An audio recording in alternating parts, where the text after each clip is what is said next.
Bonjour, aujourd'hui j'aimerais vous parler de comment on fait pour réaliser son étude de sol hydrogéologique. Alors c'est un mot un peu compliqué, mais le but étant de mesurer en fait la perméabilité de votre sol. Pourquoi il faut faire ça? Alors certaines communes, quand vous déposez un permis de construire, elles vous demandent de mesurer la perméabilité du sol, parce que quand vous allez construire votre maison, eh bien, ce que vous allez faire, c'est, vous allez imperméabiliser certaines surfaces.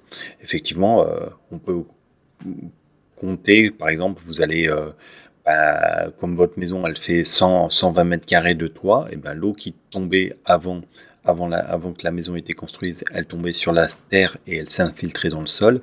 Et ben, quand il y aura la maison, elle ne va plus s'infiltrer dans le sol, elle sera canalisée et renvoyée dans les égouts.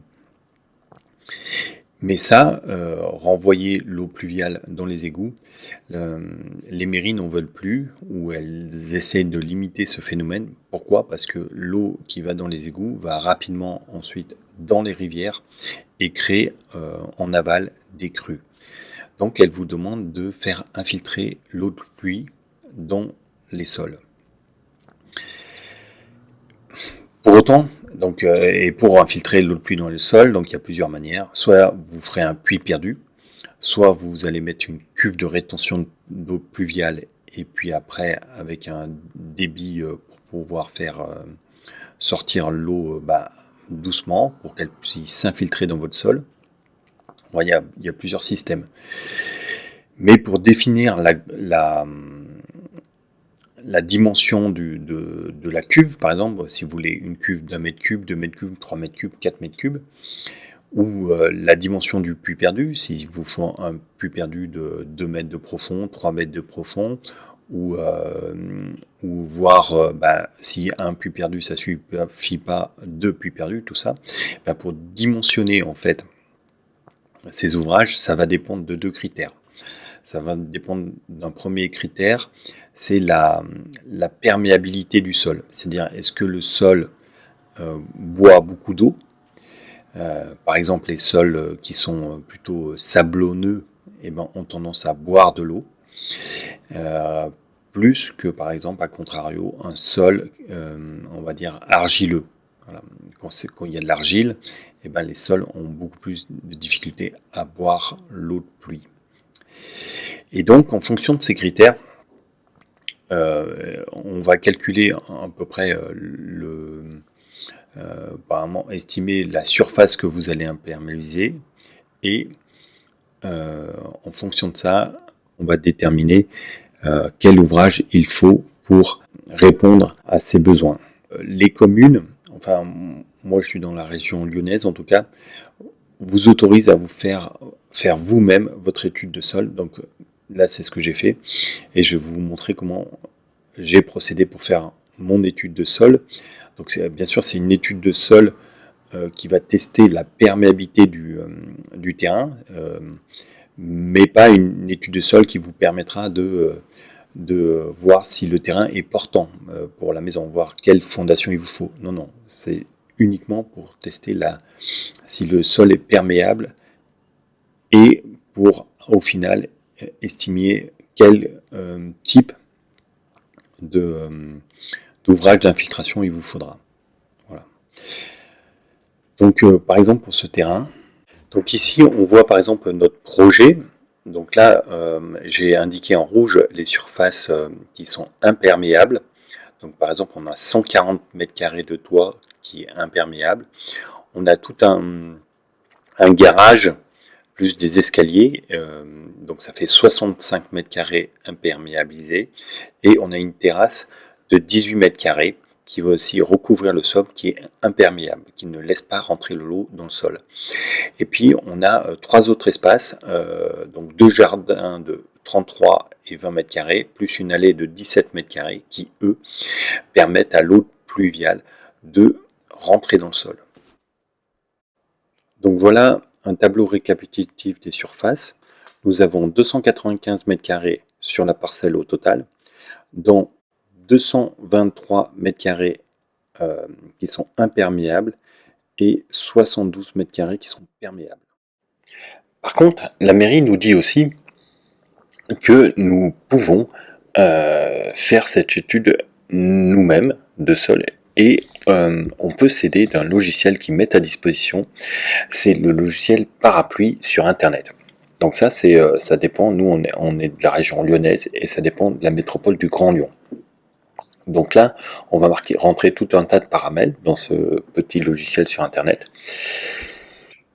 Et ainsi, grâce à ce logiciel, on va pouvoir calculer et dimensionner les ouvrages qui vont être nécessaires à faire infiltrer les eaux dans le terrain. Par exemple, on va marquer la surface du projet. Donc là, c'est 300 mètres carrés, la parcelle, elle fait. Puis, vous devez marquer la surface des bâtiments. Combien de bâtiments occupent votre parcelle dans votre projet?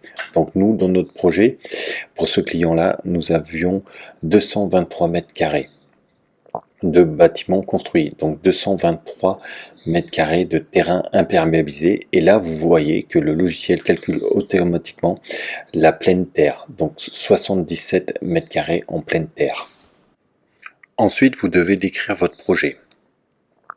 Donc nous, au niveau des mouvements de terrain, à la page numéro 2, nous n'avons pas nos mouvements de terrain, donc aucune contrainte. Pas non plus de vulnérabilité de la nappe, aucune contrainte. Risque de pollution de la nappe, nous c'est des eaux de pluie, il n'y en a pas. Et le terrain n'est pas en pente. Donc vous marquez toutes ces informations dans le logiciel. Moi je ne souhaitais pas, le client ne souhaitait pas d'avoir un plan d'eau permanent et ne souhaitait pas non plus récupérer les eaux de pluie.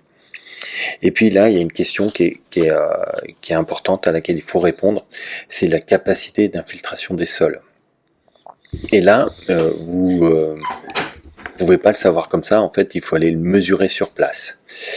Et pour le mesurer sur place, il faut soit faire une étude de sol, soit le mesurer par vous-même. Et c'est la décision qu'on a prise, c'est de mesurer par nous-mêmes la perméabilité du sol. Donc voilà, en fait, pour mesurer la perméabilité du sol, vous allez devoir vous y prendre comme ceci.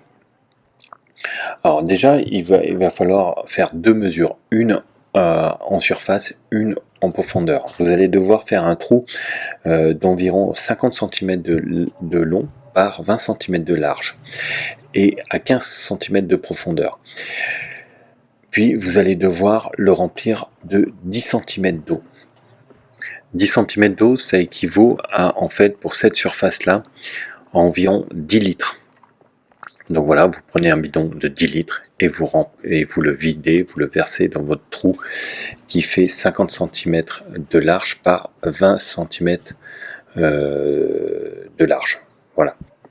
Une fois que vous aurez fait cela pour mesurer la perméabilité du sol en surface, vous allez devoir recommencer la même opération, mais pour à 1 mètre de profondeur. Voilà. Maintenant, on va passer là, directement sur le terrain et vous allez voir comment ça se passe sur chantier. Voilà, donc là, on va enlever sur 1 mètre de long, 50 cm de large, 1 mètre de long. On va enlever les pavés et on va pouvoir faire notre étude de sol pour voir à quelle vitesse l'eau s'infile dans le sol. Alors voilà, on a creusé le trou. Et on va pouvoir faire le test. Donc le trou, il est dimensionné comme ceci. Alors bien sûr, pour faire cette étude de sol, vu que vous devez creuser à 1 mètre de profond, il faut une pelle mécanique. Donc là, nous, on avait loué une pelle mécanique pour faire ces travaux-là et ce sondage-là. Autrement, c'est impossible de creuser à la main jusqu'à 1 mètre de profond.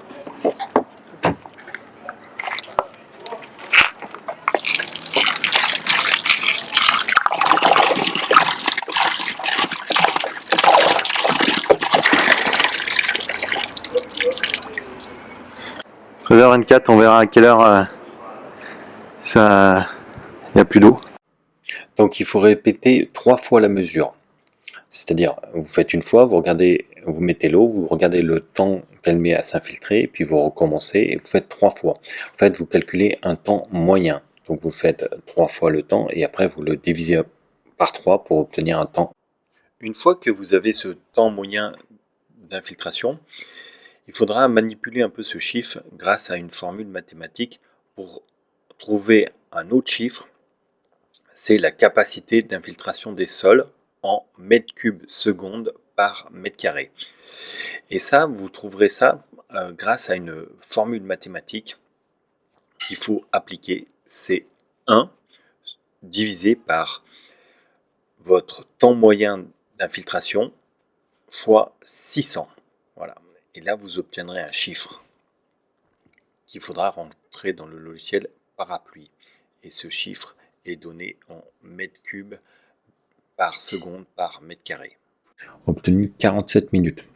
C'est-à-dire vous devez le multiplier par 600 et le résultat obtenu, vous devez donc faire 1 divisé par le résultat obtenu. Et ainsi vous obtenez un chiffre. Et ce chiffre-là, il faudra le reporter dans l'application Parapluie. Une fois que vous aurez fait tout cela, vous pourrez aller un peu plus loin dans le logiciel Parapluie et choisir quel type d'ouvrage infiltrant vous désirez. Et là, si c'est un puits perdu, si c'est une cuve de rétention d'eau pluviale ou autre, et là, le logiciel va vous calculer le nombre de mètres cubes qu'il faut pour votre cuve, le nombre de mètres linéaires de puits perdu qu'il vous faudra. Voilà, et toutes ces informations, après, vous pourrez les envoyer à la mairie. Voilà, j'espère que cette vidéo vous a plu. Si vous voulez mieux construire votre maison, je vous invite à me retrouver sur mon site internet solocasa.fr. Vous y trouverez plein d'astuces et plein de conseils, notamment pour éviter les erreurs que trop de gens font quand ils construisent leur maison. Par exemple, l'implanter pas correctement, avec des inondations futures dans les garages, dans des choses comme ça. Et puis aussi, par exemple, un terrassement mal exécuté avec des tas de terre qui se retrouvent au-dessus de la maison en fin de chantier. Donc, pour éviter toutes ces erreurs, faut vraiment s'informer et se documenter pour pouvoir négocier avec les personnes qui vous vendent la maison, et aussi toutes des astuces pour en diminuer les coûts de construction. Je vous remercie et je vous souhaite plein de bonnes choses et à bientôt.